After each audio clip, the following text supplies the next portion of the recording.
Hello and welcome to eMind Technology. This is OSPF model. I am Jaychandran. In this video, we are going to learn OSPF basics. This covers CCNA OSPF, and this video will be of three parts: part 1, part 2, and part 3. Now, the OSPF stands for Open Shortest Path First. It uses an algorithm called SPF, Shortest Path First, designed by Dijkstra's algorithm. Dijkstra has made SPF algorithm as an open source. So this routing protocol also has become a open source protocol, no proprietary. It's a link state protocol. OSPF is a link state protocol. Why? This routing protocol, they learn routes by themselves using the link state advertisement that comes from the neighbor. Link state protocols, they don't learn neighbor routes from neighbor. They build their own routing table. They discover their own path by using the link state advertisement.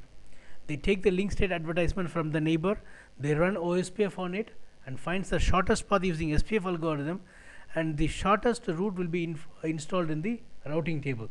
Those routes will be used for forwarding the data packets. That's the reason why we call it as link state protocol, based on the LSAs, link state advertisement.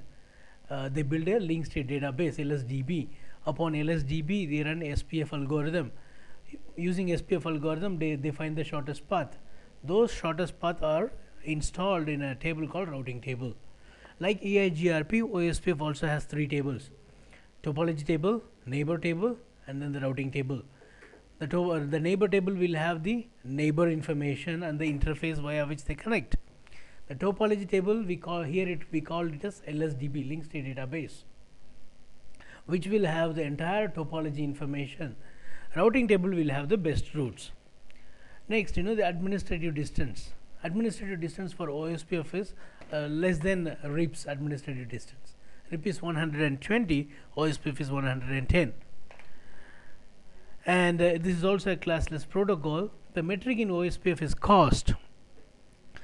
The hop count that OSPF supports is unlimited, maximum, as much as you want you can use it. The hello timers are 10 and 40 in LAN environment as per CCNA.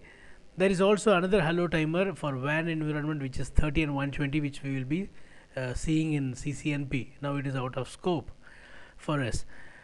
And like EIGRP and RIP version 2, OSPF also uses a multicast address 224.0.0.5 and 6 for sending the update and receiving the update. Like EIGRP, OSPF also supports authentication, but the special is, like RIP version 2, it also supports plain text. EIGRP supports only MD5. This OSPF, like RIP version 2, it supports both plain text as well as MD5, and there is no auto summarization by default. Right. Now this is the channel that we have. This is the router, the two routers that we have for discussion. And with the help of these routers, we are going to understand the configuration of OSPF. And I'm going to connect a serial cable between these two routers. But in Packet Tracer by default, they don't come with a serial interface. If you select this router 1841 series 1841 router, if you select, they don't come with a serial interface. So I turn off the router, I drag and drop the serial interface and turn it on, so that I have a serial interface. By default, they have fast Ethernet only. Likewise, I take this router also, and then I turn it off. I drag and drop the serial, and then I turn it on. Right. Now I can plug in a serial cable. See, if you take a serial cable, you will have two ends. One end marked with DCE. If you take the serial cable and see, one end will be marked as DCE, the other end will be marked as DTE. Now it is DCE the one which dictates the clock. What it means, it is DCE the one which determines the speed on the interface. So when you connect a serial cable, definitely you should say in what speed it has to run. Where we have to say on DCE end. So I'm going to take a cable here and plug in on router 0, the DC end, and the other end on router. See, it has a clock here. So this is the place where we have to mention the clock. How many bits per second I am going to send? We have to fix a clock rate, right? Fine. And the subnets are going to be like this. Here I am going to have 10.0.0.1, and here I am going to have 10.0.0.2, and I'll also have some loopback 20.0.0.1 on first router, loopback 0, and here I'll have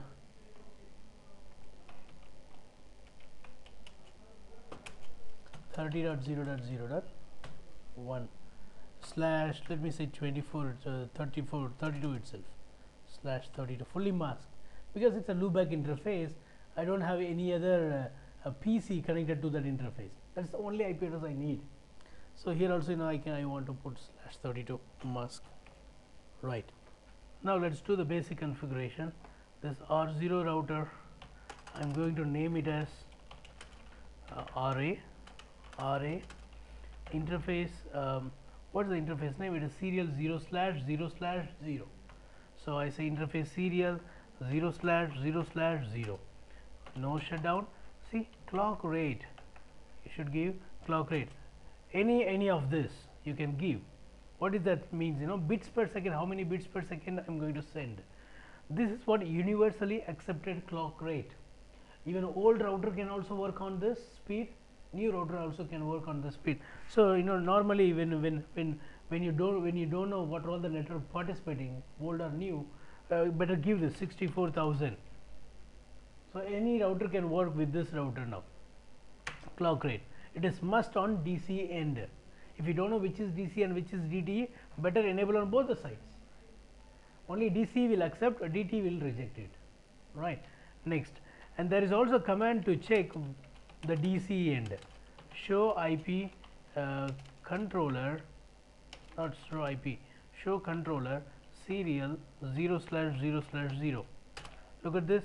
It clearly says it is a DC.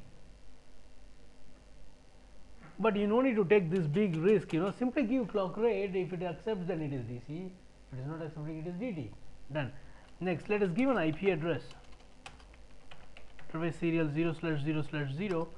IP address is 10.0.0.1 255.0.0.0. No shutdown is given, clock rate is given. Exit. One more interface loopback 0. IP address will be 20.0.0.1 255.0. Sorry, I want to fully mask. Nothing wrong, right? Exit. Let us verify. Show IP interface brief. Look at this. 10 is also administratively not down, because I said no shutdown. Not administratively down. It is down because the other side is not up. Router B is not up. 20 is up because it's logical interface. You no need to say even no shutdown to it. Now let's see how to enable OSPF. Router OSPF. Look at this, process ID. So I give process ID 1. This number need not to be same on the other router. I just give process ID 1, and then network 10.0.0.0 0.255.255.255 area 0 I give, and then one more network we have, that is 20,